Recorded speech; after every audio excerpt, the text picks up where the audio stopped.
Hello and welcome to the DynamiXX Simracersworld GT Series live on Apex Racing TV. I am Sam Fitzpatrick. Alongside me this evening is Marco Barbier, and we are here at the legendary Suzuka circuit for round 11 of this season, the penultimate round of this season. And Marco, you've pretty much covered this championship from the very start. We are getting to the close of the championship very disappointing. Of course, we will have season 4 very soon as well, but let's finish season 3 first. This Suzuka circuit, I said yesterday, it's a legendary single-seater track. Also hosts the Suzuka 1000 kilometers though, which I believe is now turned to the Suzuka 10 hours, and so it should suit these GT cars very well as well. Yes, absolutely, hello everyone. You know, Sam, we are in Japan, so I have to do it. Minasan konbanwa. Yokoso, Apex Racing TV. This is the penultimate round of the season. You are absolutely right. And yes, the Suzuka 1000 sadly switched over to the Suzuka 10 hours, even though it has been a great event for the first year running. I am quite confident we are going to have a great race today. We have very hot, cold conditions. Track is at 18 degrees, so we are going to have a lot of grip for these drivers. Qualifying is already underway. We shouldn't have, unless the weather changed drastically for the race session, those moments where, you know, you have the sun on the track and then suddenly you have a cloud coming in front of the sun and lap times start dropping, you find the grip, then the sun comes out again and you are, you know, loose. Because we know well enough about the trickiness of the Japanese tarmac and drivers complaining often on iRacing that and in real life as well, that the tarmac here in Japan is a bit more slippery, I'd say, than what we expect in Europe, in North America. So it's going to be an interesting 1 hour race, of course, and yeah, let's see how this one develops. Yeah, absolutely. The track surface a bit more slick, I believe, as the track temperature actually just rises to 23 degrees Celsius. Maybe expect that to rise for the racing. That's currently 7:30 in the morning in Sim. Bod Boland currently going up there. He had a fantastic battle, didn't he, with iFanganex, and just lost out on the pit stops last time out at Brands Hatch. But currently the fastest driver out there. This, I think, a slower lap for Boland. Yes, it is, I think. Yes, as an just outlap, goes to the 130R. So we'll try to set up a time as Van Utven, sorry, crosses the line, and yeah, he is just going to go onto a fast lap now as well. It's a difficult circuit to pull out that perfect lap, I'd say, Marco. It's quite a long one, and you've got to be right on the edge to so many of these corners to really get the most out of the car. Absolutely, we can see now on board with Bod Boland, of course, how tricky this first corner is. We've seen over the years some big accidents in F1 when they come here. And then one of the most beautiful and difficult sections in World Motorsport, the S's here. And as you come out of this section, which seems to never end, you really need to get a good exit, because it's important to have a good run coming out of here to go to the double right-hander called Degner. Walls are very close, as you can see. Very easy to lose the car and smash on the left side, or, you know, go too deep. And many drivers in F1 once again have had problems, especially with this wall here on the left. And then we get to the more, you know, I'd say fast part of the racetrack, starting with the hairpin here, the premier passing opportunity, Sam, I'd say. And then we go to one of the most complicated corners, I'd say, at least in my opinion, Spoon Curve. Absolutely. You have to get the corner right when you enter, then you have to be wide when you are in the middle, and then once again find another apex as you come out. And it's massively important because you have a massive run from here down to 130R, so imperative to get this corner right. Yeah, I'd say Boland squaring off that spin curve a little bit, which is probably the right tactic. Oh, well, as he just picked up a 1x there, running a little bit wide. I think already the lap was a little bit off. Stein Van Buell behind him on second, just set a purple sector 4 and a decent sector 5 seemingly. So this could be strong for Van Buell.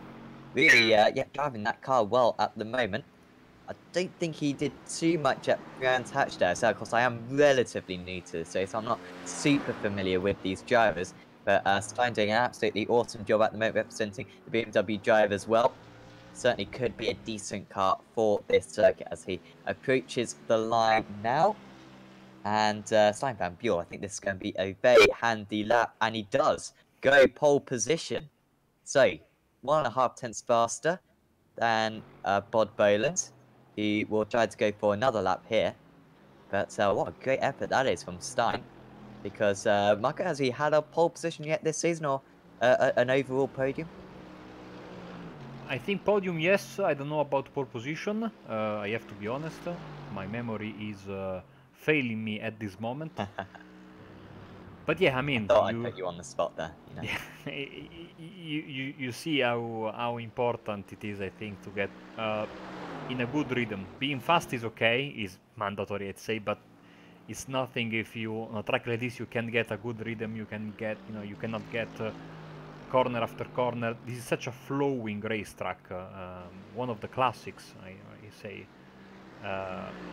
One of the few racetracks in the world to be shaped with a more or less figure eight. There were more in the past. Now we are left with, I think, only a couple semi-high level. I mean, Suzuka is the most important of them all, of course. Then we had Oran Park. We still have it on iRacing, who does the figure eight as well. Rest in peace, as a shopping mall, of course. Yeah, Now. Exactly. So we had Oran Park in real life. We still have it on iRacing. And we have in Finland, I think, Kimi Ring, which is not related to Kimi Raikkonen. And I think MotoGP will race there in the next couple of years, as Bod Boland does not improve 57.4 and he stays put in second place. So yeah, a very, very rare specimen, a great racetrack, and also these unique features that this track has. Absolutely, it's it sets itself apart from every other circuit in the world. I recall EA Sports 2002. I don't know if anyone else had that game. Still my favorite F1 game of all time. Didn't particularly like this track too much. I think the AI were particularly strong on this circuit, so 7-year-old me wasn't particularly impressed when I was losing constantly. But no, certainly can appreciate it now, as Peter Grels crosses the line, and in fact that was a bit of a slower lap time. In fact, for Grels, so it seems as though the Grels are struggling to improve. Track temperature now 21 degrees, so it's actually decreased. What can Ian Roots do now? Currently in the top 10, he usually aims for just solid top 10s, accumulating the points, and he's a bit slower as well. But plenty of drivers now exiting the pits, now going for their final lap times. They've got 4 minutes to go, so they're only going to get that one lap here. And Bod Boland now has just set a time, but again, not quite good enough. Stephen DeWolf, what can he do? 57.6, currently his best time. And has he set any green sectors on this lap? Yeah, it's green sector in sector 5.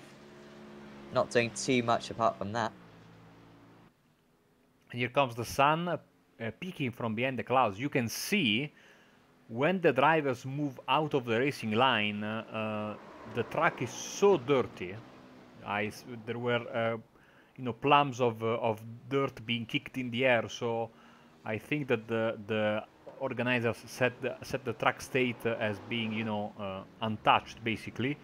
So when you go out of the racing line, you have to be ready for some tricky moments. And it's a 1-hour race, so there will be the chance, I think, to clean a bit that, look at that Eberer kicking up all the dirt there. So in 1 hour, they will be able to clean that a bit, I think, by running there. But it's never an ideal situation.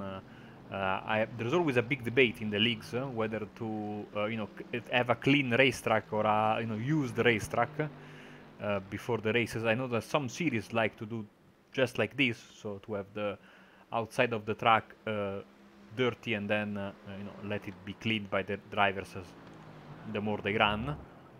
But it's always tricky because when you are there, you have, especially when you are in the braking zone, you risk of having no grip. Even though these guys have ABS, so they might have a little bit of a helping hand there, as Van Genegten is sitting in fifth, and I think he will stay there unless he can get another lap in, which is going to be close because there are less than 2 minutes left yeah. in the qualifying session. Yeah, he should do pretty easily, because of course, unlike the official series, once the clock ticks down to 0, the drivers can complete the lap that they started. Of course, in the official series, the IMS that we cover on Apex Racing TV, they're not allowed to do that. So Van Genegten will have one last go. Are you sure? Because I don't think he will be able to get on the line before the checkered He's flag, got you know? 1 minute 20 to go. Hmm. So he should be okay. I don't think he will. Let's see I'll how this goes. wager a fiver if you want, Mark. Okay. Probably not. Depends on the change. I think the change will help me a bit on that, but we'll see. Well, of course, he made it quite difficult for himself at Brands Hatch last time, and notoriously difficult circuit to overtake.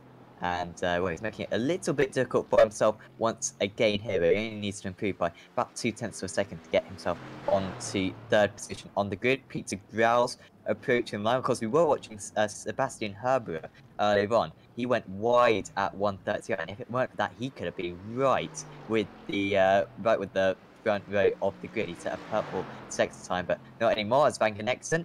Well, he is going to cross the line, and well, I don't think Marco agreed to it, unfortunately. So I don't think we're going to get. I'm not going to get a fiver, unfortunately, but comfortably across the line. 12 seconds to spare. So, well, if this could be a pole position now, that would be quite something. Ruben Van Buell, currently third out there. Boland. Out of nowhere. Wow. He gets pole position. Good lap time. 56.2, improves by 0.6 of a second. Van Buell can improve. Kobe Clays, I think, did improve, but not enough to move him up the grid. So it all comes down to Van Genegten, then first sector. Green, sorry, about 1/10 of the best first sector of any driver. Sector 2. Oh, he's all over the place, and well, I do think he picks up a 1x, but I don't think it's going to be good enough for pole this one.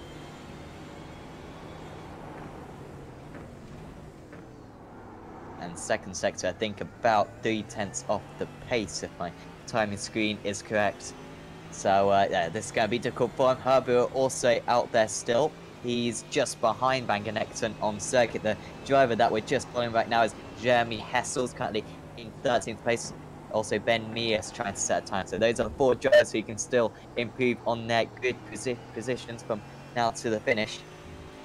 And Van Genegten not doing too much on this lap currently.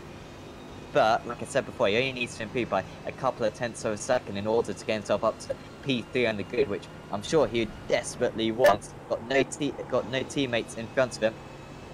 So this is going to be difficult for him to make his way up through the field, but he only starts on the third row of the grid as we enter the Casio Triangle, taking in lots of curb. And Van Genegten, the championship winner already. Can he put it on pole position here? He approaches the line at Suzuka. And it was an invalidated lap time. Yes. And it wouldn't have... it would have actually improved his lap time, but not significantly. Eberer finishes in 7th, and this will be it for qualifying then. And this means that we can very, very shortly bring you the starting grid. Remember that Chris Moretta will start from the pits due to his accident in the previous round at Druids, if I'm not mistaken. He had a contact with another driver. A very, very gentleman. Waited, but the damage was already done. And I like that in the post-race penalty report, he got a penalty, but Moretta got a praise from the race organizers for waiting for his opponent where we had a contact with. Also, big news for next season, of course, because I was reading a very, very nice document published by the league organizers about changes for season 5, I think, 4. Oh man, I lost count already. But yes, there will be an adjustment of the balance of performance. There will be an adjustment on, to promote more cars being represented on the grid, more manufacturers. But we will be back with that in a bit because I think, Sam, we can go through the starting grid. Yes, and it's Bob Boland's on pole position by 0.3 of a second. That makes it look a lot more comfortable than it was, but it was his last time, which pipped him on pole position. That was a lot of P's there, oh dear. Simon Van Buell joins him on the front row of the grid, and it's Ruben Van Buell.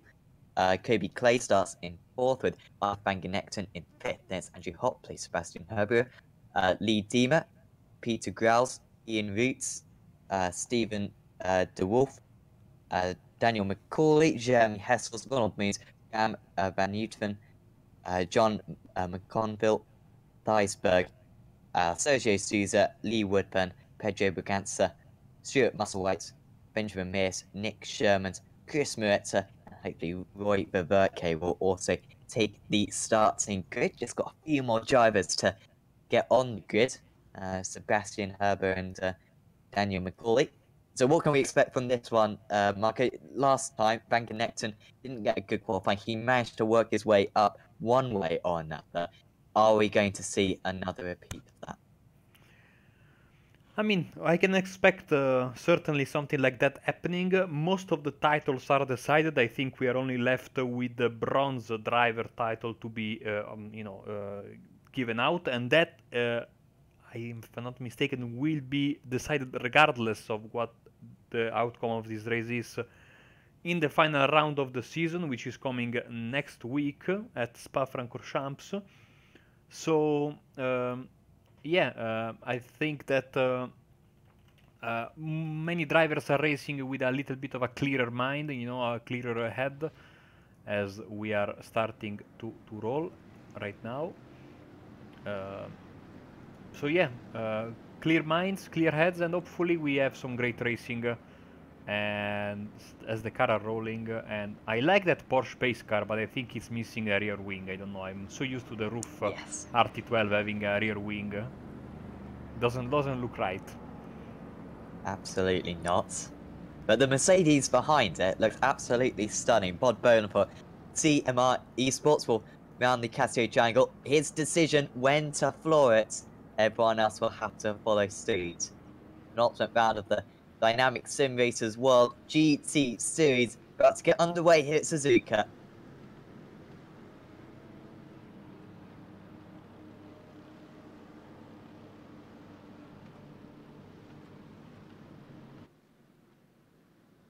Boland leaving it really late here, leaving it till the green flag is waved, and away we go at Suzuka. Could cause a few more issues down the field, because that was a very long wait going onto the throttle there. Could be under pressure going into turn 1, but Van Buell does the wise thing. Stays just behind. Is he going to be under pressure from his teammate behind potentially? Clays gets ahead of Van Buell. BMW side by side just behind Bob Burns, who's sprinted away from the rest of the field. Seemingly not too many issues for drivers out there. Ian Reitz, a little bit of a poor start for him, losing a couple of positions, but mainly no contact that I could spot there, Marco. But incredibly long wait there for Bob Boland. Good guts to, leave it until the green flag was waved. That usually is a recipe for disaster, but this league is very, very good in this. No major issues, no issues at all, I'd say, with no drivers. I think picking off tracks. No, there were no off tracks in that first few corners, as they now get to the hard braking zone here at the hairpin. And out of the hairpin once again. So Bod Boland is your leader. Kobe Klaes gained 1 spot, passing Van Buell there. Oh, Hessels with a small issue. Hessels losing positions. Slow down? Maybe. I mean, he went off track for just a bit. So either that or either a slowdown. Sergio Souza. Good save. Nice save there. As we have another car, Theisberg, losing a little bit of ground, as now they will go to 130R for the first time. And as a matter of fact, the leaders are already there. Look at the battle pack behind. Oh! And that is Benjamin Mews, the amateur champion, eating his teammate Roy Verweke. Oh, that's a disaster. Disaster for Auto McNockhill. Verweke has managed to carry on going, thankfully. Maybe not too much problems for him as Hessel's, who did have that slowdown earlier on in the lap. Had a good start, did Hessel, gained a position straight away, was fighting with Ian Roots, but just losing out in that battle and then picking up a slowdown, losing some places, and then a spin at the Casio Triangles really rounded off a very disappointing first lap for him. Pedro Braganza going side by side in contact between him and Nick Sherman, who has to go wide. Thankfully, not too much damage. You can see a little bit of bonnet damage for him as we check back what happened to the likes of Mias. I think that was a hardware failure. No, I think he put two wheels on the grass. Let's get another really? replay. Okay. Let's see. Yeah. Oh, that is a wrong car. Yeah, no, it's the right car. I'm not sure. You might be right, Marco. Let's get another replay from the onboard. Yeah, he clipped the grass. At such a high speed, I think, and very, very unlucky there, hitting his teammate, of course. Not intentional, that goes without saying. And that's not the way you want to start your race, a defending amateur champion. I mean, last season we had only two categories, Pro and Am, and he won the title at Spa-Francorchamps. In the very first race we broadcasted of this series here on ApexRacingTV. And that was a very, very pleasant evening of racing, and I'm very happy that we will be back at Spa next week for the grand finale of the season. Bod Boland is your race leader there. Oh, let's also catch what happened to, I think that was Nick Schurmans having a little bit of an off. Not here. No, it was... It was Jeremy Hessel's. Jeremy, yes. The one who had the off going into the Casio Triangle, so that was the incident just behind. So Hessel's not quite sure who he's ahead of here, and he's going to be hit, unfortunately. Little bit clumsy there, and yeah, Hessel's really loose out there, but thankfully for him, not too much damage. He can potentially recover those positions. Van Genekten managed to get past Van Buell, I believe, on lap 2 of the race, so he's looking pretty strong out there as we see Van Genekten now really close to Glazers. Souza has an issue coming out of first curve. Once again, seems to have kind of come away unscathed with no damage. But yeah, this is about where we really need to watch, because every lap that Van Genekten stays behind Clays is costing him a chance at winning this race. And you can see a big train of cars. It's rare that you see that in this series. But you know, all the way down to about Ian Roots in 11th position. You got everyone in the space of, what, 3 seconds? Yes, it's the new version of the Trulli train, which you aptly named it the Giovinazzi train last week, I think. Giving that, you know, in Australia, my fellow countryman Giovinazzi had quite a train of cars behind him.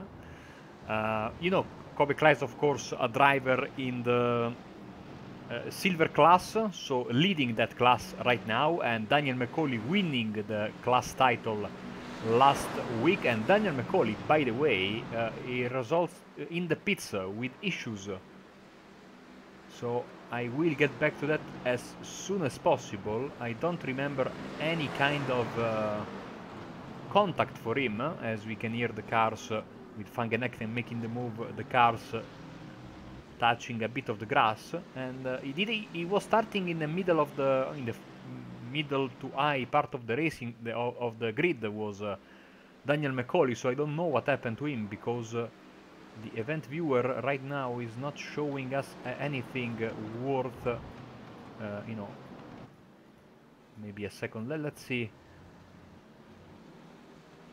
I will get back to you, Sam, as soon as I find something. I was thinking of maybe the Clays carriages instead of the Trulli train. I don't know if that could maybe catch on.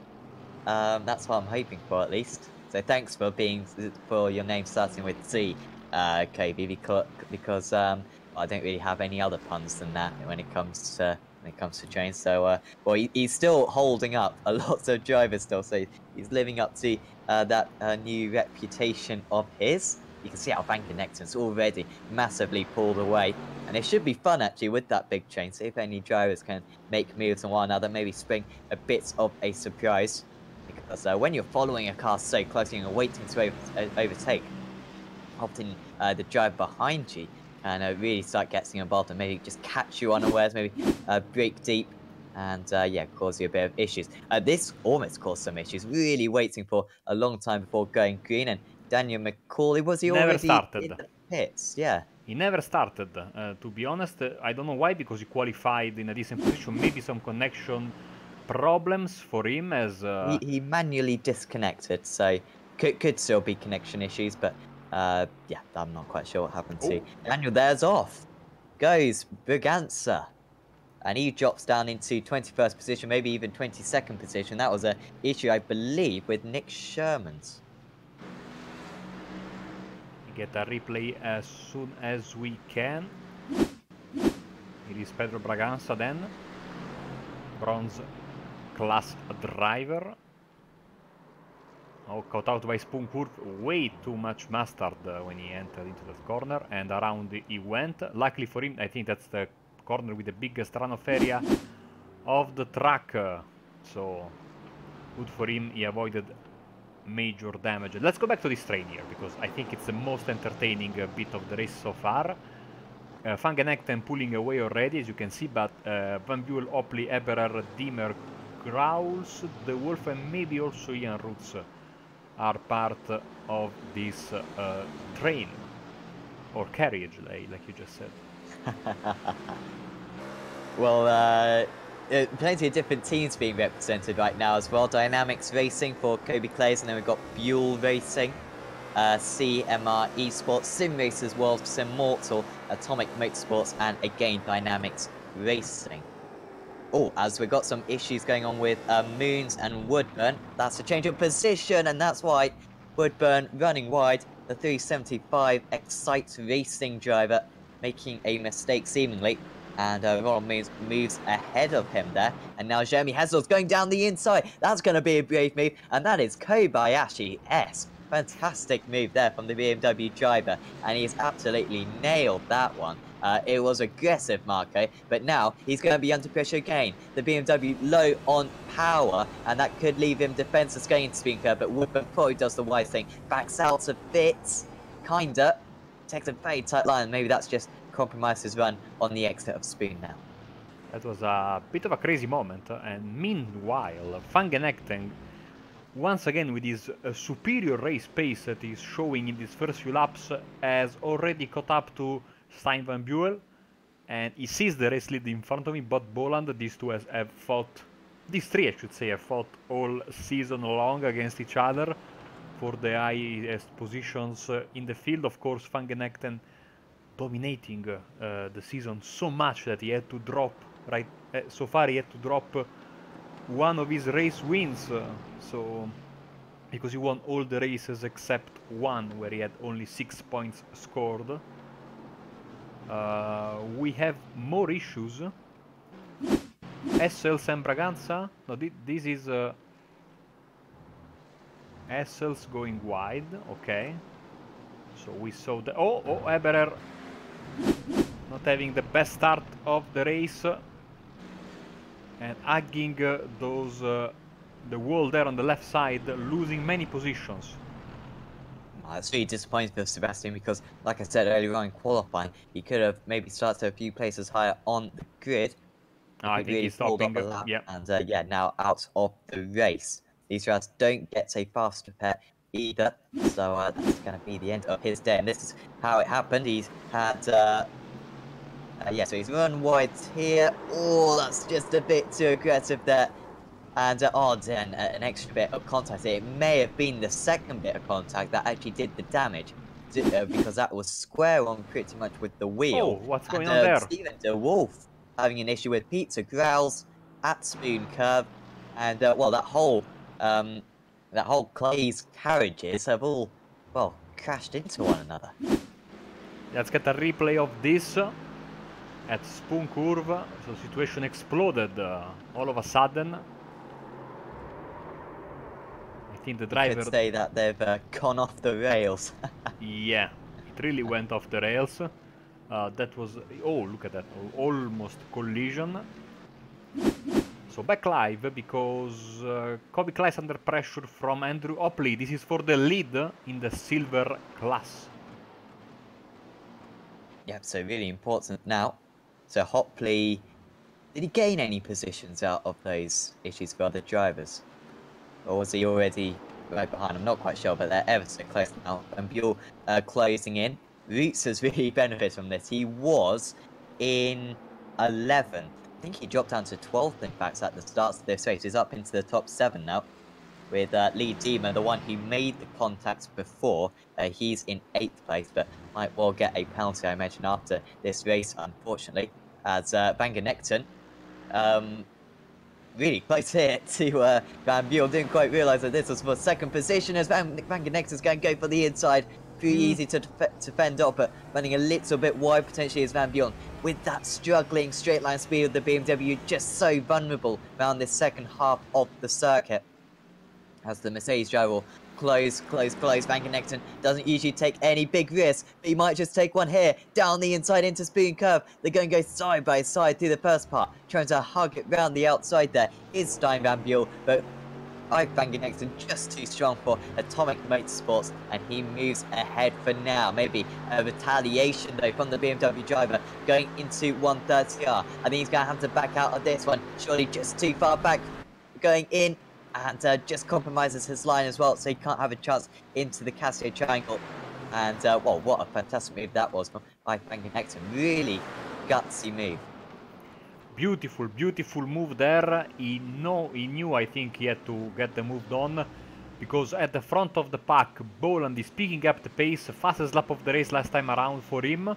So he knows he has to push hard if he wants to get back and close on Van Genekten. We also had an issue, more than one issue, because we have a car pointing Vettel style in the wrong direction. That is Ronald Moons, and he's in a very precarious position, if you ask me. Not the best of places to get a reverse going on, but he managed to do that, and then it pulls out of the race. So maybe he had enough Ronald Moons. And also we had an issue for Lee Deemer. Well, he's still in position, so he lost a couple of seconds here then because he was on the back of Ian Roots, and that is a nice save, a nice double save. Well, that is impressive there from Lee Deemer. It could have been a whole lot worse for him. And yeah, hopefully we'll be able to close back that gap. Hopley really hasn't got any gap to close because look at him, he's right on the tail of Kobe Clays right now and running wide as Clays. Hopley, though, just on the tight line, you can't really get a good exit there, but now into the slipstream he'll head. Usually the drivers are quite cautious going into this Spoon Curve. Of course, anyone who watches real life motorsport will realise the dangers of doing that. As yeah, just staying behind once again, very wide, but he's kind of squaring off these corners very well at most places, protecting himself okay. Here comes Hopley though, has he got the overspeed with that? Little bit of damage of his, will he go to the inside here? Yes he will, there's almost contact between the two of them, and probably doing the wise thing there is Hopley of backing out of it. Into the Casio Triangle though, he's going to have a good chance. That's the inside open, but not quite confident enough on the brakes. These two losing each other time, inviting Van Buell into this one. Once again, going to be a better exit for Hopley. This is certainly the best run I think he's had into turn one for the entire race. But he just cannot get that straight line speed, Stephen. He's got a little bit of bonnet damage, I think, Marco, and that's just costing him too much because once he pulls out of the slipstream, he seems to straight away lose that momentum. Yes, absolutely. Seems like that is the case. Fantastic battle these two guys are having right now with I mean, a track where it's tough to pass, and sometimes you have to take chances, like for example Van Genekten did earlier with Van Buell, who by the way, the other Van Buell, Ruben Van Buell of course, is now sitting right behind this duo, and he's in a, of course, competing for the overall standings, but he's in a different class. But that doesn't mean that they will have to move out of the way. Au contraire, I think they will fight hard. Problem is they are also fighting against themselves, so it's important to not get caught up in any mess. Here at the hairpin, no chance for Opley. Claes had a bad exit from this corner in the previous lap, better this time around. Now trying to, you know, get a good exit, but you know the slipstream is not that big, but still, I mean, this stretch here that's coming, if you get a poor exit out of Spoon Curve, you're going down the hill, then up the hill. Who knows if Opley will go for a move at 130R. Yeah, he's similar distance back, isn't he? Seemingly, he can really follow well through 130R, which is very impressive because you can see, you can barely see anything when you're right under the hood of another car as he goes to the outside, picking up a 1X. He won't care about that, he has to go to the outside. How there wasn't contact there? They're both so wide, but can he get the cut back? No, he just gets stopped on the exit, and you can see he's right on the tail, but cannot get any momentum. Now we'll get back into the slipstream, gain that overspeed once again, but will he have to go to the outside or maybe the inside? The gap is 7/100ths of a second. He goes to the outside, but really not looking for the overtake just yet. And wide once again, and he might just have the chance this time. Hopley. No, he's going to have to stay behind because you can't really go around the outside at that part of the circuit. And Hopley goes down the inside. There's going to be contact between the two BMWs. And almost a third as well. Hopley, though, muscles his way through. Not sure if that was a legitimate move or not there, Marco, but, well, he put his nose down the inside there. Not sure if that was completely justified. Let's get a replay of that.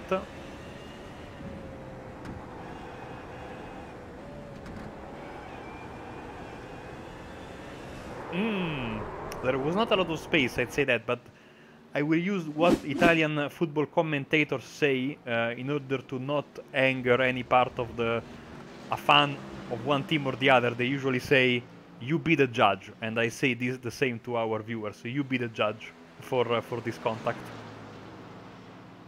Yeah, I think so. Of course, we had some fan groups, I think, last week. Can we get them back, please? Maybe one for Kobe Clays out there. And, yep, like Marcus said, judge that for yourself. Fortunate there for Ruben Van Buell to get through unscathed. Because, well, he was... yeah, he very nearly made contact with Clays there. And this was how it looked from his perspective. And this is just money coming up in front of you, really. It's inevitable that these two are eventually going to make contact. And Van Buell in the same car, of course, if he was in a Mercedes, really fancy his chances down these straights, but in the BMW failing to make too much of an impression.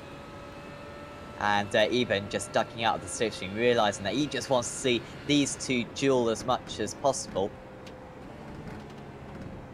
And yeah, this will be quite interesting. Of course, Clays was running wide in many of these corners, and just running a little bit too wide into this one really cost him in the end. Was the final straw in this battle. Compromised run, and well, Van Buell, fantastic effort there to avoid the spinning car. You could tell that he was waiting for that to happen, and once it did, he hugged that inside of the corner as much as possible. Situational awareness and the ability to sort of predict what's going to happen is absolutely key on iRacing and in any aspect of motorsport, both real and virtual. And Van Buell did the right thing there. Now, after the scare has gone away, he can absolutely fancy a move on Opley to go up to P4. In a bit, I think we will have a battle for the race lead, because Van Genechten is lapping significantly quicker than Boland. 1 second and a bit now the advantage for Boland over Van Genechten. Yeah, and he should catch him crucially before the pit stops. Last time at Brands Hatch, we saw Van Genechten just stay behind Boland for much of the race, just saving as much fuel as he possibly could, and then did 1 lap extra, or 2 laps extra, or even 3 laps extra, dare I say, last time. And in the end, that was easily enough to give him the race win. Maybe this time he will go for the move around. It's slightly easier to overtake Suzuka circuits. Thank you to our co-commentator, Ryan Walker, on the chat. That battle was like watching Ron Jeremy and Susan Boyle going at it. Personally, I don't know who Ron Jeremy is. Maybe that's It's not... good that you don't know. It's good that you don't know. Oh, okay. Oh, Trust dear. me on that.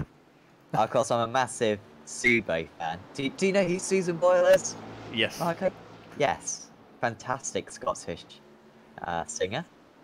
And of course, I used to watch every single episode of Britain's Got Talent. I believe that was 2009, finished up runner-up to Diversity that season. So I have a lot of useless knowledge up in my noggin, and that's just past her. Van Buell still 6 tenths of a second behind Hopley, of course, as Marco's already said, they're different classes, so not too much of a rush for him right now. Clay's really dropping behind these guys, and if anything, could fall into the clutches of Ian Roots at some point.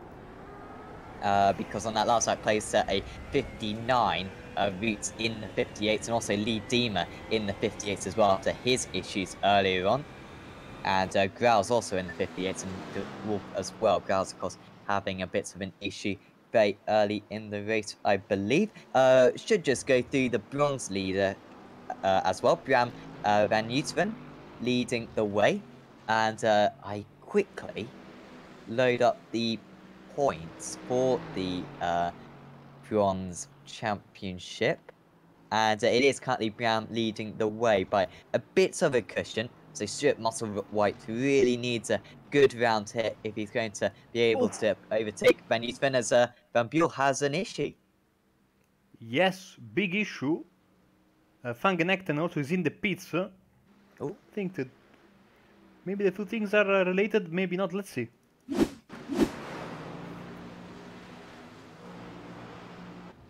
Don't think they are, but because he was in front of him, of course. He went straight on at 130 yard. Maybe a screen freeze. He's just typed on the chat, "damn," with many M's and many N's, showing his his disapproval of what's of the events that have just occurred.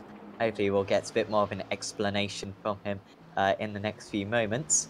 But yeah, of course, you also mentioned Van Genekten coming into the pits. Probably the mega undercut, Marco. But personally, I'm not a massive fan of that tactic. I feel as though he could probably overtake Bod Boland on track anyway. And now you can see he's just got other cars around him and got a bit extra fuel as well. So, yeah, interesting tactic. Yeah, and in front of him he has the bronze leader, Bram van Uytven, and you can see right now in his class is leading over Thijsberg, Lee Woodburn, Pedro Braganza, and Sir Musselwhite. Actually, all these guys I just named are all 16, 17, 18, and 19. So as you can see, they are very, very close with each other. So the battle for the podium in the bronze class is very, very tight, and this is why I think also the championship race for the bronze class will go on until the final round of the season. Very, very, very tight standings there. And of course in the silver, Andrew Opley, Kobe Kleiss, Steven the Wolf, your top three. It's a BMW 1, 2, 3 in that class. So we will see next season. I think like I was saying earlier, the Audi will get a nice boost in the BOP department, and I think they also have announced, a per race BOP basically, just like they do in real life. And we have a nice battle between the Wolf and Growls. Yep. Growl's currently in 8th place. Around the outside there goes the Wolf. This is going to be some move if he can pull this one off. Apologies, I'm getting them the wrong way round. But it's the Wolf defending from Growl's currently, and Growl's just having to back out of that one for now. Yeah, I believe this is a proper overtake. The Wolf has been ahead of Growl's for a few laps now.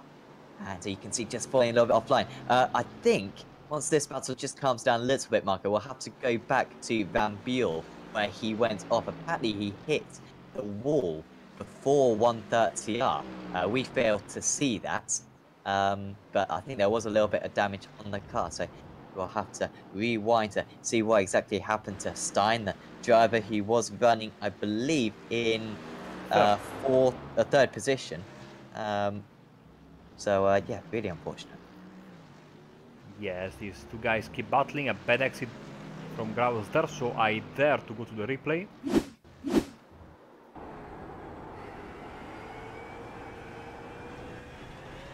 Oh, here we go. Okay, that explains things. And I'd imagine some suspension damage for that crash. Yeah, steering completely gone. It's just those corners of the cars. If you really damage those corners of the car, it can be very damaging to the car. Of course, the BMW has the trait of folding in on itself. You'll see potentially kind of a bit of a massive dent as Sergio Souza. This was the crash that he had, and well, for him, of course, bashing into that wall there, you can see how, because that was just square on with the wall, he's got a bit of bonnet damage as he completely displeased my points and has to escape back to the pit because the damage is too severe. So unfortunate to see a few issues for drivers out there, as Hopley and Van Buell still very close, of course. Oh, Kobe Klaes from 4th place. Big hit on the left side.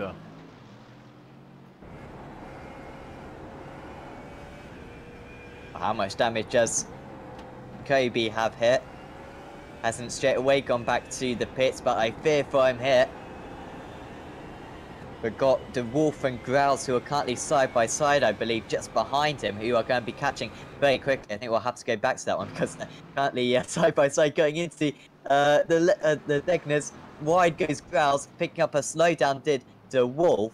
So, well, I think picking up a 1x is quite less important. So Growls does make that move now, and he can go chase after Kobe Clays as well, which I don't think will take too long. Bangor Nexton trying to get past McConville as well, and there he is.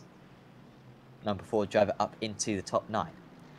The event viewer is going absolutely crazy, so before I lose this amongst all the other notices, let's go back and see a mistake here for Kobe Klaes, who clipped the grass, saved the car, and then it just snapped out of him, so it seems like he was able to save it. Let's see, steering seems to be decent, but you know, moving left and right, but still going in a decent way. Back to the battle for P2 right now. Van Buell and Opley.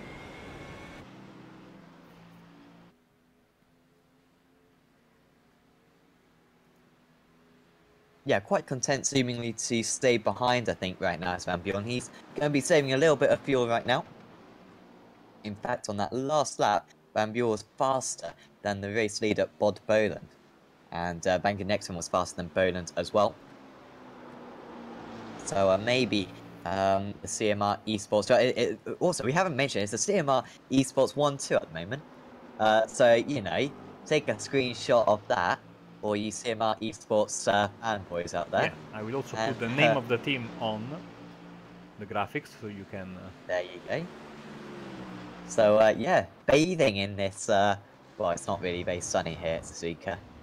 24 degrees. But bathing in these mostly cloudy conditions right now in their glory. But Van Buell, of course, trying to end that for Buell Racing. Always think of Ferris Bueller when I hear that. Where I don't know if you've seen that film, Marco. It's a very good film.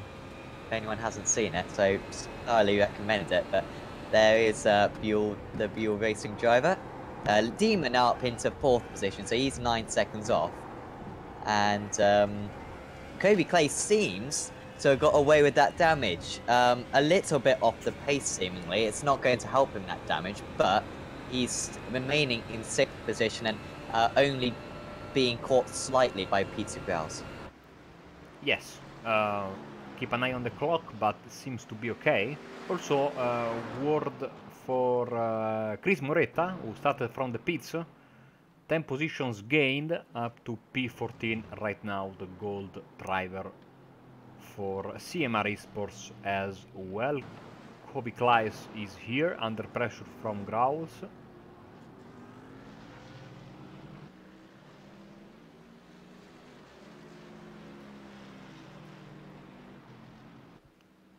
As Yeah, Sam, we just hit the halfway mark of the race, so not too many pit stops, only Van Genegten and Moretta, but Moretta, that is because he started from the pits of the cars that are still on the track, and I think that, oh, by the way, right now, Van Genegten 57.2, fastest lap of the race.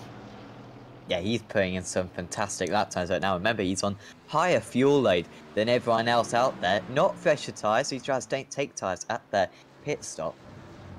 Or did he? Oh, this is getting... No, sorry, no, I'm looking at the wrong... How am I looking at the... How long was Van Genegten stationary for in that pit stop, Marco? He was stationary for 9.4 seconds. Okay, so that's normal. I saw the 38.2 seconds and I was thinking, oh, well, actually, maybe he did take tyres, but no, he did not. So, yeah, he's on older tyres than or equal length tyres than everyone else and got more fuel, and yet he's about a second a lap faster than everyone else out on circuit. So, seemingly, that undercut is going to pull off for him, as we see Clays and Growls. Growl's getting really close now. He's going to try to nail this one. That Mercedes power along with Clays' damaged BMW. This should be pretty simple, but no. The BMW is retaliating here, but just the Mercedes grunts pulling him down the straight here and moving ahead, and just having to turn out of the corner there was Clays, and this is going to leave him vulnerable to the Wolf just behind, who might even have a chance as soon as turn 1. Good move there, and now back to this battle for P2. Van Buel still saving a bit of fuel there. Like you said, we had also, I think, Van Genegten fastest lap of the race 57.0, and quickly closing in on these guys in front. And now I think he has to hope that they pit before he gets to them, even though they can go very long. And one of the changes for next season will be to reduce the capacity of the fuel tanks for these cars, so to have you have to pit a bit earlier, and of course we won't have the thing that many drivers wait for the final few seconds to get into their pit stall for their mandatory stop. Here comes the Wolf. This is for the silver class podium. Yeah, just a bit of a heads up with Van Genegten. That last lap he set the fastest lap of the race, was faster than his qualifying time. And he's on 34 lap old tyres. Quite a bit of fuel as well. Got a good half an hour of fuel in that car. So this is quite remarkable from him right now to be pumping in these times. Could be set back a little bit by Clays and DeWolf now. Because they are fighting very hard amongst each other currently, with Growls only just ahead. So what can Van Genegten do? Will this lose him too much time? He should have quite a comfortable advantage over Boland when Boland comes into the pits.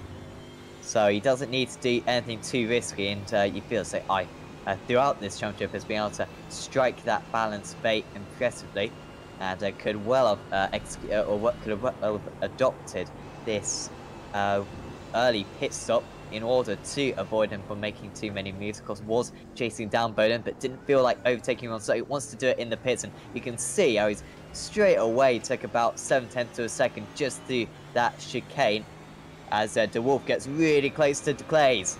Down the inside he goes. Clays half defended it, but as he kicks up the dust on the inside of the circuit, Stephen DeWolf should be moving up a position here, and Clays once again hesitant to turn in with the car on the inside, and he does lose out. But this is where Van Genegten really needs to side through these guys quick, because this SS section, this is where he's going to lose a lot of time.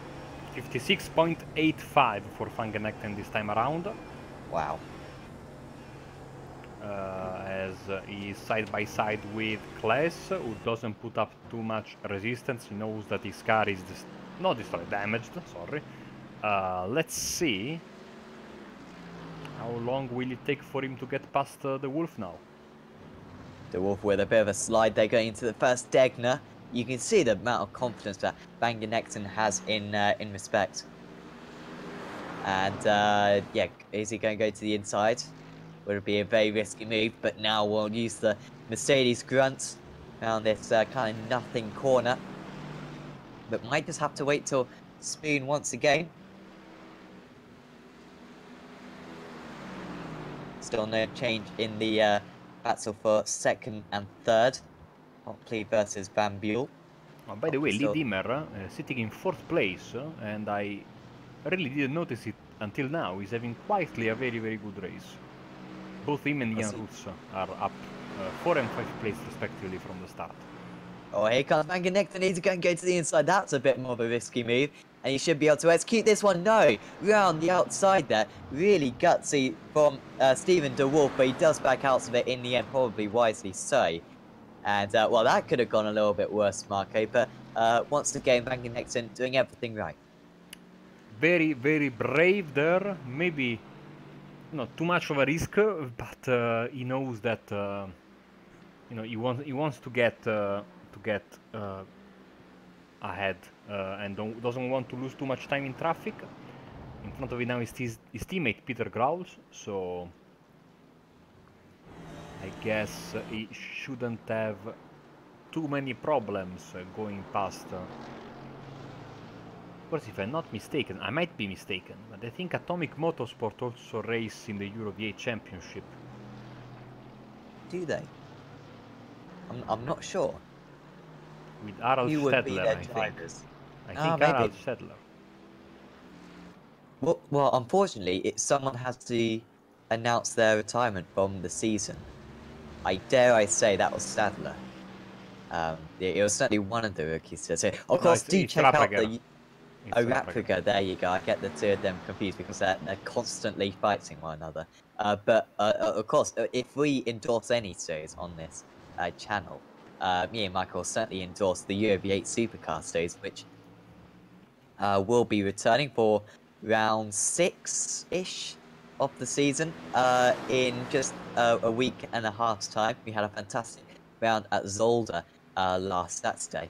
That's on a Saturday evening, so certainly thoroughly enjoy broadcasting that season. So certainly recommend you check it out every fortnight, that championship. Of course, if you feel like racing in the V8 car and you're from maybe North America or Europe, or even from Australia, we do have a few Australian drivers. Certainly do check out that championship. I think you can find it at v8esc.com, I believe. So there's a little bit of information done, and we can play back to this battle.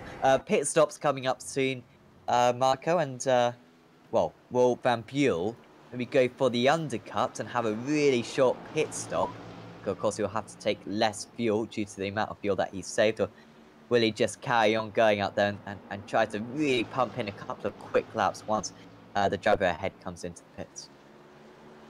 I think he's in a good position, in the sense that I think he knows that probably he's not catching Boland or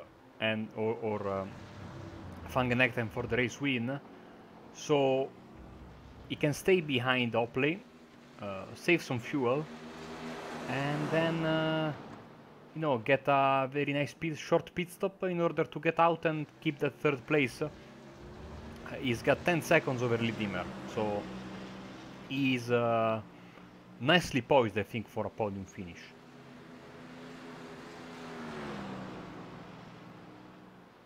By the way, Is that fun?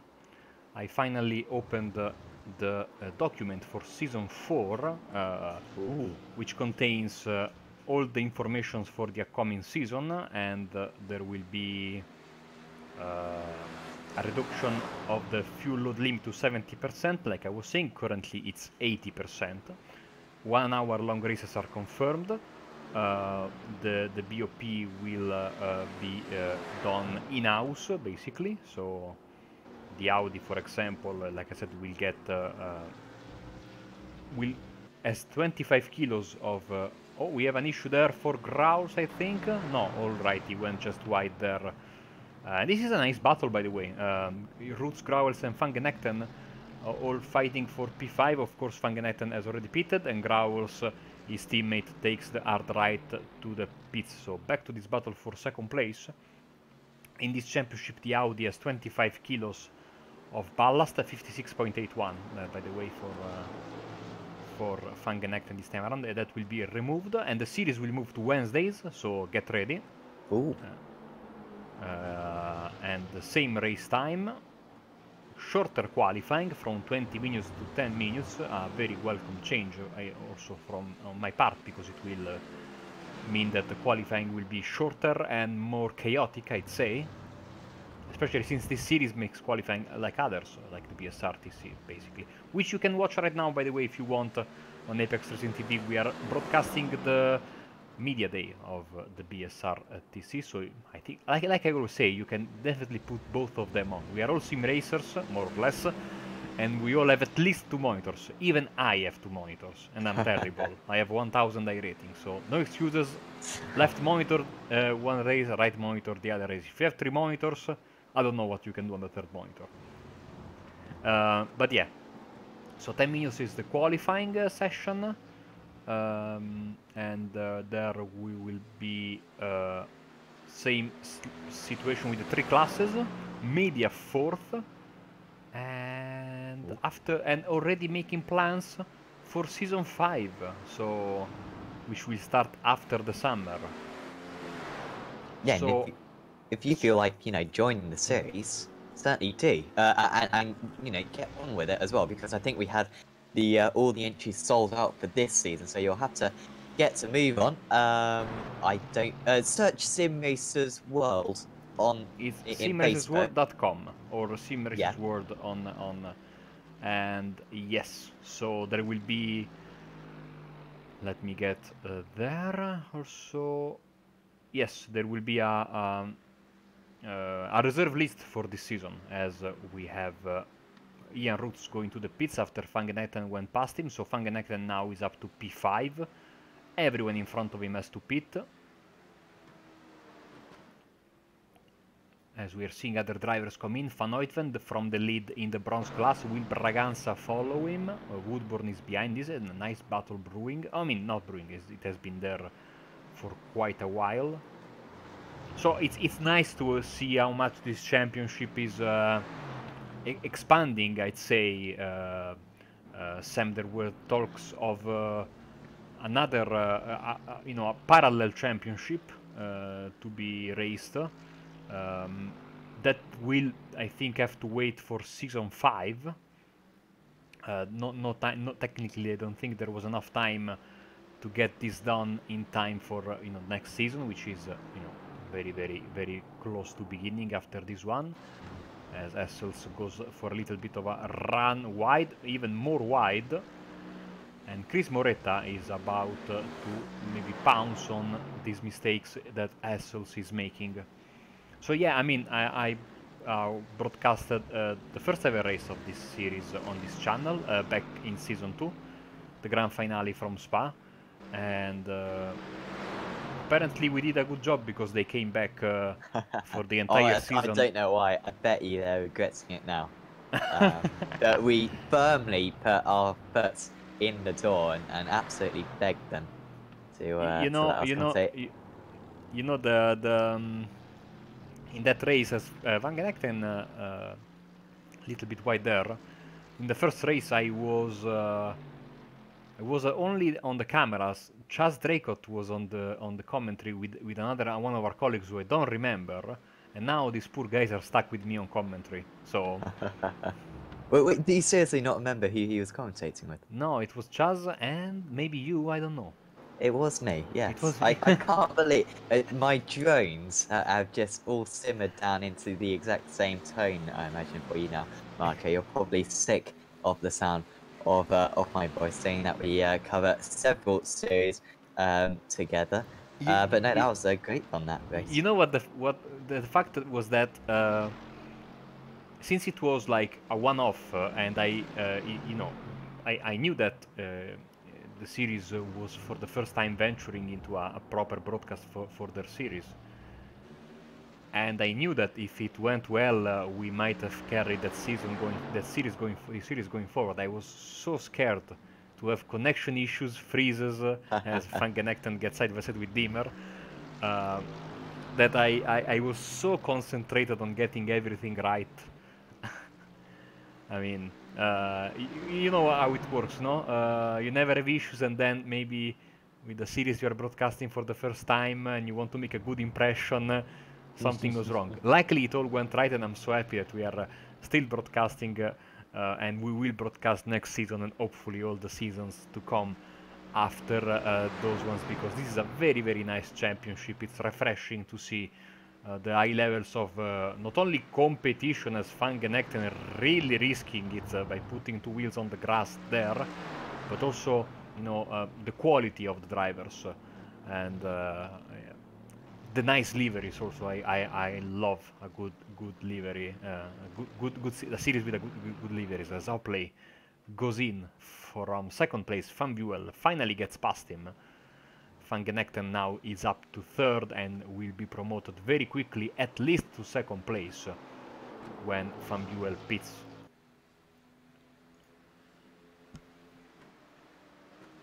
Yep, so yeah, Van Genekten should really quite easily take the lead off Boland. Should have probably 6 seconds to spare, I imagine. He really hasn't lost any time in the traffic. And yeah, so yeah, Van Genekten looking very strong. Probably Boland in second then. And so yeah, so De Wolf hitting. So how long can Van Buel carry on driving out there? The longer he can run, the better chance he's got of giving himself a overall podium finish. Of course, a gold driver, unlike De Wolf. Still, Clay's doing pretty well out there. He hasn't come into the pit, surprisingly. You would think that he tried to come in to fix some repairs, but then at the same time, with the shortness of the pits here, only 9 seconds stationary, seemingly for most drivers, it's extremely difficult to repair any of that damage that you pick up. He's doing very well, considering that he's had a couple of issues out there. Apparently, we got word from, I think it was Davey Witzpulse on the chats, that Macaulay had stuttering issues. So Yes. an issue for him there, which is very disappointing for Macaulay. He's already won the championship, hasn't he? So Yes, but you know, I mean, if you want to have a problem, you want to have it when, as both Boland and Van Buel are in, you want to have it when the title is already wrapped. But I'm sure he wanted also to finish nicely in the overall championship. He still can due to the drop rounds. But very unfortunate, of course. Hopefully he will be back for the final round. That's Spa as EF Van Genekten. Such a classy, quick driver. No issues whatsoever. Alternate strategy, pushing hard. He gets first place with time to spare over Bob Boland. 11 seconds. Yeah. Now we have a long train of cars. Oh, and the engine is blown in the pits, I believe. Not quite sure who that was. We'll see if there's any change of order. But I thought I heard at least a blown engine in the pits, which would be very unusual. Could it be Kobe Klaes? No, he's okay. Who do you have there? Stein Van Buel also is in the pits. This car is not making any kind of noise. Ah. So Ian Roots with some issues, by the way. Yeah, he's dropped behind Growls and Dima and Cope. So is this how it's happened, maybe? Going into the S's? This was on lap 26, and well, you recovered it pretty well there, did Roots. And... oh, sorry, he was already behind Dima. Apologies. So, oh, I'm getting ever so confused right now. Oh, so we've still got Moretta to come into the pits, admittedly. Yes. So everyone else will be promoted one position. Dima was up in 4th position because of Van Genekten pitting, and Growls as well pitting, I believe. So he promoted there. But Growl's now ahead of Dima. Yeah, so actually Growl's managed to jump Dima in the pit stops, I think. I've finally solved this. So Growl's jumped Dima in the pits. He had a 3-second shorter pit stop, and that's allowed the Atomic Motorsports driver to move up into 6th position ahead of the Simortal driver. Of course, Bram Van Utsven still leading the way in the bronze category. He's only 6 seconds clear of Lee Woodburn still. Although Lee Woodburn hasn't come into the pits, so he still needs to pit. Really, it's Stuart Musselwhite who's going to be in 2nd position when that all plays out.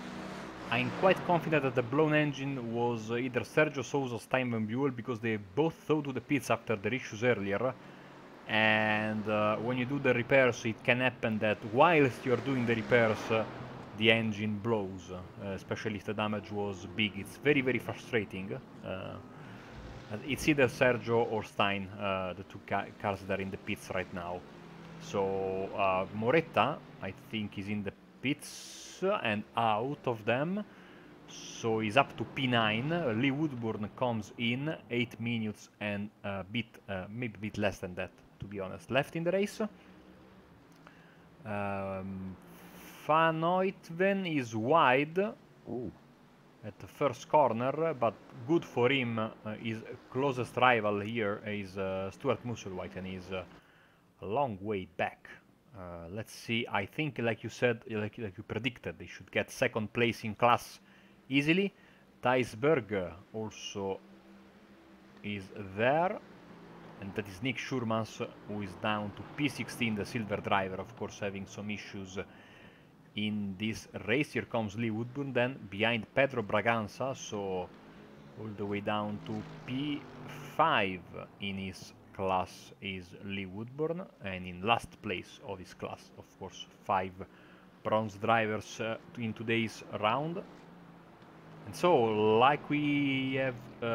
oh man, I was about to say something nice about Van Genekten, and he posts a 56.67. Wow.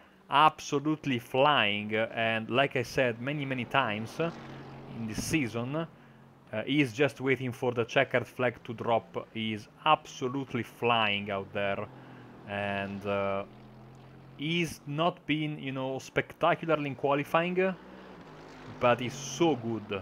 You know, I like to say, especially of my own drivers, I like to say qualifying master, race disaster, because so much in today's sim racing, people, I think, care too much about the hot lap, but then racing is another thing.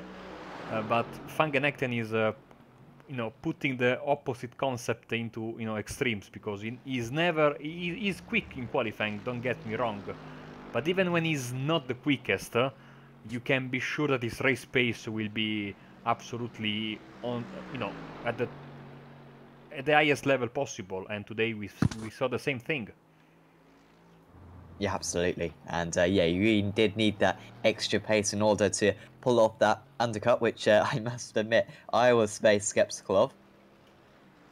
But he's absolutely proved me wrong today, as Ian Root and Stephen DeWolf gets a little bit closer out there. DeWolf had a bit of a slow pit stop.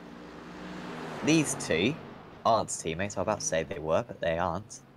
They are Simracersworld and DynamiXX Racing. So, of course, Simracersworld, the championship, and DynamiXX Racing, the sponsor.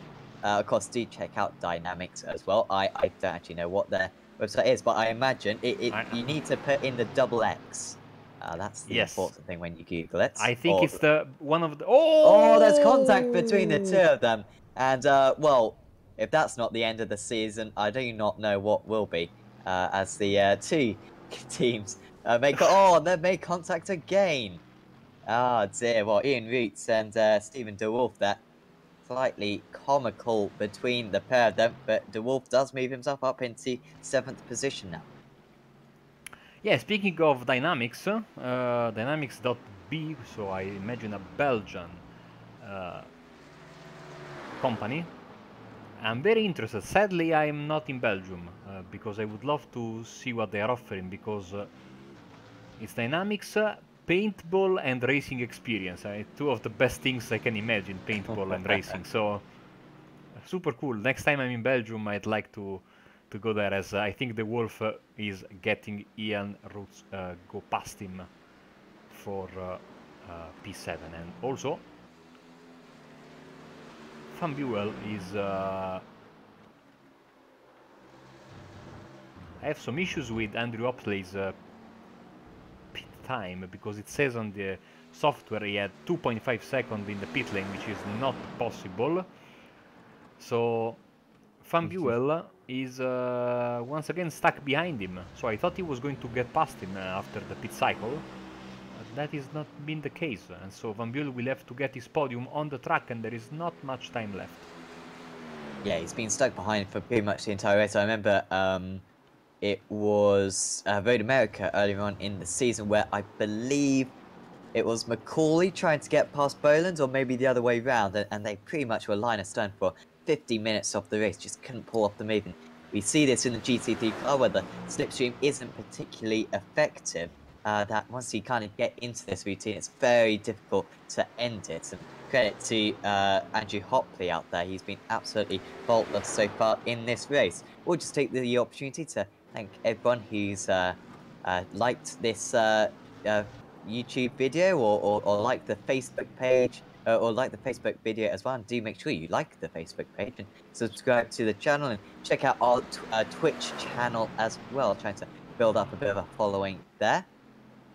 And of course, we've got very important news to actually announce on Monday on our Facebook page. Don't get excited, Marco. You've already seen it. Did I?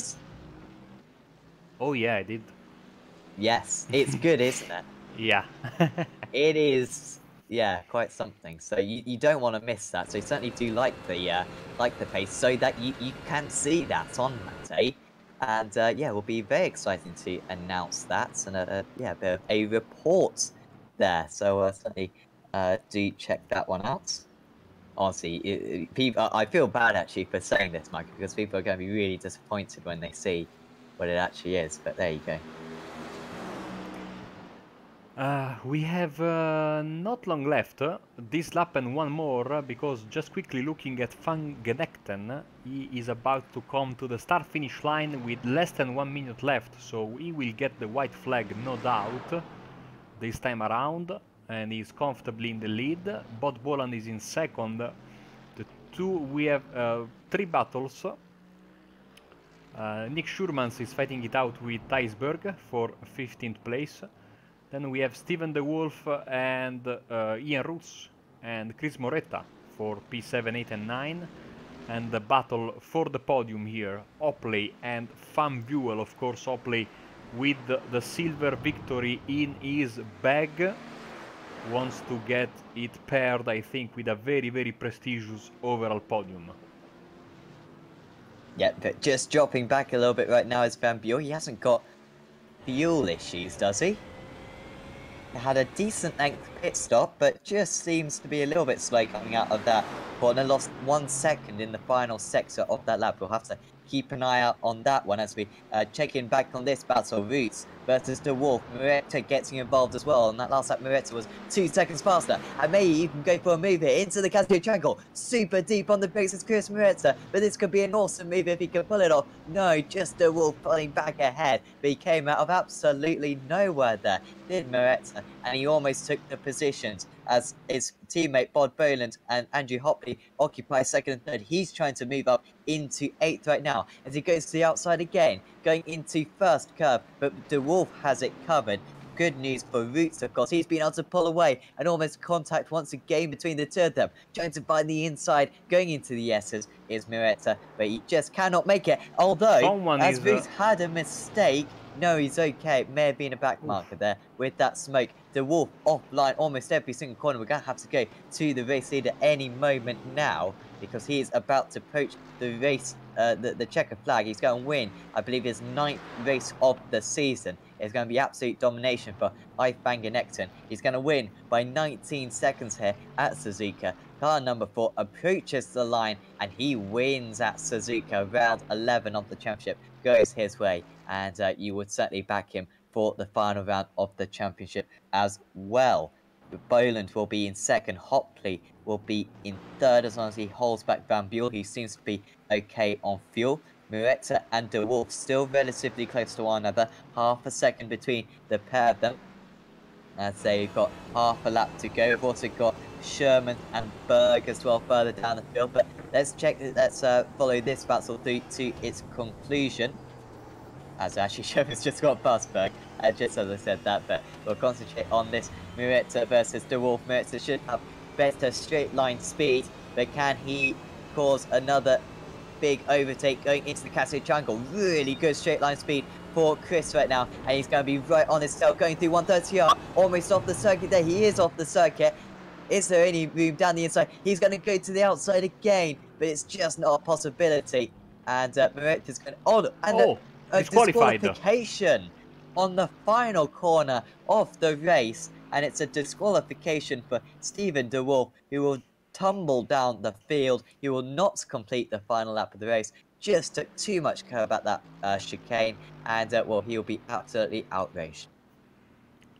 Yes, that was crazy. Bram van Uitven gets the win in the bronze class. Of course, we didn't say that, but you might have noticed, of course, Andrew Hopley not only finished third, won the silver class race, and now we are waiting for a couple of drivers still left. Is Musselwhite.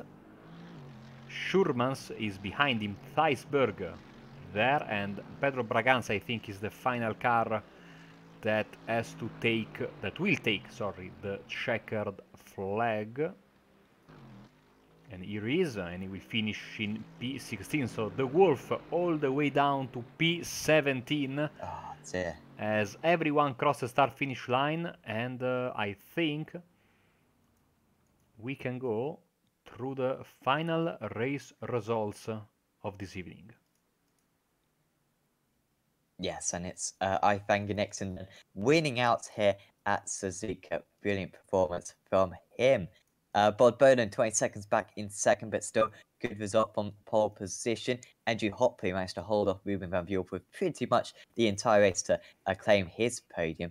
Van Buell in fourth. Peter Graz, good recovery from him in fifth. Lee Deem a little bit quiet, apart from a bit of an incident. He finished in sixth there, but that's a very good result. Ian Roots as well in seventh. Chris Mureta, the big gainer in the field, 24th to 8th, and or maybe it could have been one place more if he had a couple more laps. John McConville, very under the radar for him in 9th, so well done to him. Jeremy Hessels in 10th. Brent Van Uytven in 11th. And then in 12th position, it was Kobe Clays, who had a little bit of damage for much of the race. Stuart Musselwhite was in 13th. Then it's Nick Sherman's in 14th. Thijs Vandenberg in 15th. Then it's Pedro Braganza, the final driver on the lead lap, in 16th place. Then we have Stephen De Wolf. Could have got a top 10 out of that one, but just picking up a 1x on the final corner of the race, he gets disqualified with 1 lap to go. He finishes in 17th. Lee Woodburn finished in 18th with Sergio Souza in 19th. These are the retirees, by the way. Souza, Stein Van Buell, Roy Verke, Ronald Means, Sebastian Herberer, Benjamin Mears, and then Daniel McCauley, who unfortunately couldn't take the start due to hardware issues. Also, you should just say, winner of the silver drivers then was, of course, Hopley, and then winner of the bronze drivers was Van Uytven. I should just make that completely clear. And of course, Ivan Nixon, winner of the overall and gold races. I think, yes, running very quickly on the screen the finishing results per class, as you can see them. And of course, the point system is not only given, points are not only given per your overall finish, but also on your class finish. So that's why the standings are different in the overall and class standings.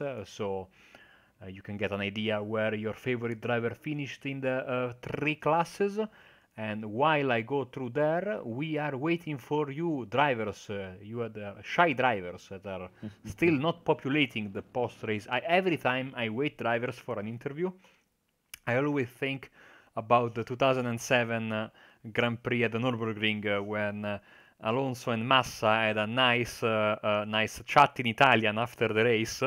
and it makes me laugh so hard that out of all the languages they knew, they were insulting each other in Italian after that race. A Spanish driver and a Brazilian driver. So I think we have a driver ready for interview, Sam.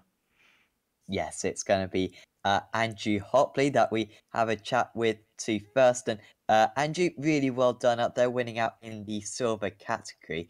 And well, you had big pressure from Van Buel for the entire race. You must be delighted to hold him back. Yeah, definitely. Evening, guys. I thought he was toying with me, to be honest with you. I was just expecting something, fuel saving or whatever it was. Yeah, but when he came out of the pits behind, obviously I knew his pace was true, so it was one of those. Yeah, it's absolutely awesome to see that battle emerge through the race. We saw in the early stages quite a queue of cars, it seemed. I nicknamed it as the Clay's Carriages, I nicknamed it in the early stages. Were you part of that big train? It was quite entertaining to see kind of 10 drivers all line astern.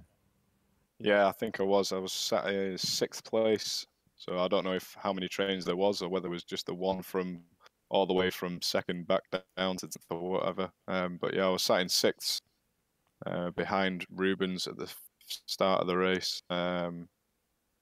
Firmly had my eyes on Kobe, Prism 3, obviously for the championship. So just watching that battle, and I'm not sure. This is what threw me off because Ruben just let me past.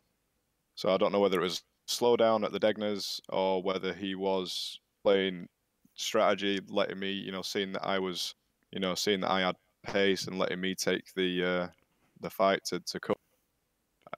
That's what threw me off really. I was like, half the race spent thinking about what Ruben was thinking rather than just cracking on with the race. But yeah, that's where we got to. Obviously, a bit of an incident with Kobe, but that'll be discussed later. Yeah, absolutely. It's quite a cool track out there. Of course, Suzuka is notorious for being quite a slippery circuit, but I imagine those cooler conditions probably helped you guys out quite a bit. Were you expecting those conditions, or was it a little bit surprising to you when you got into the session? Yeah, definitely a surprise. Definitely a surprise. I was expecting just a standard format, really.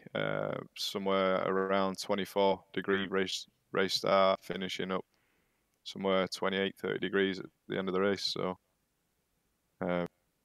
it wasn't really anything worth thinking about too much. Obviously, it was just takes the pressure off thinking about tyres. I was really struggling with exiting the last chicane through practice during the week, especially halfway through a stint. So yeah, it's a blessing really that temperature was quite low tonight because I didn't feel it at all. Yeah, absolutely. It's been great to watch you out there today, Andrew. And before we let you go, anyone you'd like to thank? I want to say thanks to a group that I'm in at work called ManFat. Great bunch of guys, and it keeps me sane during the week. So big shout out to those. Obviously, thank you for the show that you guys put on. Thanks to Ian and the team for putting the league together, and congratulations to Bod on his P2. Congratulations to Chris for getting to P8 from the pit lane. Those two lads, quality guys, and yeah, big shout out for CMR. Thank you. Thanks, Andrew, and we'll see you next week. Cheers, buddy. But I think next up we've got our bronze winner. So we have been able to lure a few drivers to our interview waiting area, and Marco can chat with him right now. Absolutely. Hello, Bram. Congratulations once again. If I'm not mistaken, your 6th class win of the season. Thank you. I think I'm a champion in the bronze class now. I was while Sam was interviewing Andrew, I was crunching the numbers in the standings, and I was trying to get a definitive answer, and I couldn't get it because I'm terrible with numbers. I remember reading from Ian in the week that the bronze class would be decided in Spa. But now that you say this, I am a bit confused. In any case, you will arrive at Spa either with the title in the bag or with a very, very good chance, because if there are no drop scores, I mean, you still have to drop, I think, one round, but right now the situation is that you will be ahead of more than 25 points coming in Spa before the drops. So, and 25, is the points that the race winner in the class gets. So far, it's going to be very, very tough for you to get less than, I think, a fourth or fifth place, considering the numbers of the bronze class. But in either case, we will wait for the official decision in the next few days, or maybe later clarification. I want to talk to you about this race because you seem to be able to get away from the rest of the bronze drivers, and they were left in a fight against each other, and while you were able to push a little bit more and stay clear of the train of bronze drivers. Yeah, I let John McInville pass me and tried to follow him as long as I could until the pit stops, and then Jeremy Hessels passed me in the pit stops, and I tried to follow him. And for the rest, I had very less traffic and very consistent times. Went very well. Better than the last two races. Mm-hmm. How do you approach the race, knowing that most of the drivers around you are of a different class? Do you think bronze class first and then overall, or do you try to put both on the same level? Yeah, the first half I was just looking for the bronze class, but then I saw they were way behind, so I tried to maintain my position, but I had to let Jeremy go. But I'm happy with the place. And next week we will be in Spa-Francorchamps, of course, and that is a 75-minute special event to round up the season. How do you feel about racing at Spa? It's my home track. I'm from Belgium. 75 minutes will be a little bit more strategy. Some people will change tires, others don't. So we will have to see how that works out. But I like the track. Bram, congratulations once again. Before we let you go, anyone you'd like to thank? Ian for organizing everything, Greg for helping with the setup, and the Dynamics team for being such a good team. Well, that was Bram van Uytven, winner of the bronze class and maybe champion. We will know in the next few days. Thank you very much, Bram, and congratulations once again. Thank you. Well, I think next up, I feel like we're kind of, shall we have a, I think we'll have a chat with Bod Bowlands, I think, next, because he was second overall, second in the gold category as well. And Bod, once again, I've just that little bit too fast once again, but you must be very pleased driving such an error-free race like that. Hi guys, yeah, really happy with second. I view it as a first now. I don't include Heath in the results. That lad's just on a different planet. Yeah, absolutely. He's quite incredible. I guess you were probably looking at the relative for a few laps, and then all of a sudden he was gone. He was into the pits doing a mega undercut on you. I was doubting it at the time, but quite interesting that he didn't want to overtake you on circuit. He wanted to do it through the pits instead. Yeah, he must have got the memo that said I was going to put him into the wall. That was the only way I was going to beat him. I had a funny feel, and once I seen him go into the pits, I thought he was up to something. So I was just trying to look after tyres, to be honest. First 10 or 12 laps, I thought, right, try and break the pack. Managed it a little bit. Stin Van Buel was still on my tail, so unfortunately, I think he had an accident. But I knew Yif would come out of the pits ahead of me. I would come out of the pits behind him, actually.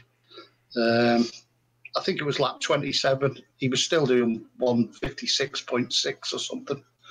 That's ridiculous. I was sliding all over the place by then. Of course, Gregory Ranks, I believe, not finishing the race today, so you might be up into second place in the championship. I guess you're quite keen to hold on to that place at Spa next time. I'm just happy to be living with the top 6, 7 lads. I'm not really looking at results. I'm just enjoying the racing. It's really, really good. Yeah, absolutely. That was certainly exhibited out there today. And, of course, next time at Spa, are you feeling confident about that? Is that a circuit that you tend to go well round? Not really. It's not my go-to track, but I normally go all right. I wouldn't like to say it's a good track for me, but it's certainly not a bad track for me. Yeah, well, we certainly wish you the best of luck for that one. And before we let you go, anyone you'd like to thank? You guys, obviously, for the commentating. It's really good to watch it back. Obviously, Ian and his helpers, fantastic league. I say it most weeks, but it just gets better. And obviously, well done to Andy getting on the podium tonight. He deserved that. He puts the time and effort in, and he had good pace tonight. So I wasn't surprised to see him right up there. Obviously, Chris as well, starting from pit lane and getting, I think it was 8th. That's an awesome drive. Just thanks very much. Really enjoying it. Thanks, Bod, and we'll see you next week. Yeah, look forward to it. Well, I think the final interview we'll have will be with Ian Roots, and yeah, Marco's standing by with him right now. Hello, Ian. Yes, congratulations on another very, very nice round of the championship. It was a pleasure to commentate on this. And also a nice race on your part. You were able to get, I think, I mean, it was an interesting race from your point of view, I'd imagine, and finishing in 7th, 3 places gained from your start. How was your race today? Yeah, it's always going to be a tough, a tough race. Suzuka, not much grip, even when it's cool. Very high tyre wear. But yeah, the aim was try and maintain position. Really, to be honest, I did take advantage of a couple of accidents in the opening couple of laps. I think I overtook 4 guys, incidents, but I knew if those guys were back on track pretty sharpish, I'd have trouble keeping them behind me, and that was the case. Peter went off, Lee went off, and I knew they were going to be quicker than me anyway, so it was just damage limitation, really, to be honest. No, it was a good race, interesting. I knew Peter was going to try and get the jump on me on the pit stops to do the undercut on me. It worked because I made a major error going into the chicane on my in lap. I had concentrating on Heath really and not holding him up behind me, and went wide coming out of 130R, and yeah, lost 3 or 4 seconds I think, and that was it. By the time I'd come round after my pit stop, Peter was already long gone. So, but no, I'm pleased with 7th, good points. I think looking at the championship, that jumps me above Steve Clays and Chris Moretta, so up to 12th overall, I believe. So yeah, really, really pleased. Speaking of the championship and a little bit on off topic, I remember reading, I think from you in the Facebook group, that the bronze class would go down to the wire regardless of the results of this race. But then again, a few minutes ago, we had Bram van Uytven asking if he was champion of the bronze class. So I think he will have to drop one of his scores before the final round. So is that title race still going on, going to Spa? I think he needed to finish within 2 places of Stewart to take the title, I believe. I think he is champion. Looking at his score, 25. Yeah, I don't think Stewart can do it now, even with the drop score. So, because Bram's 2 drop scores are zeros. So yeah, I think he's champion. So if that's the case, then congratulations, Bram. That's a really, really good result from him. Some solid results this season from Bram. Some great tactical races by him. Stewart pushed him pretty much all the way to the end.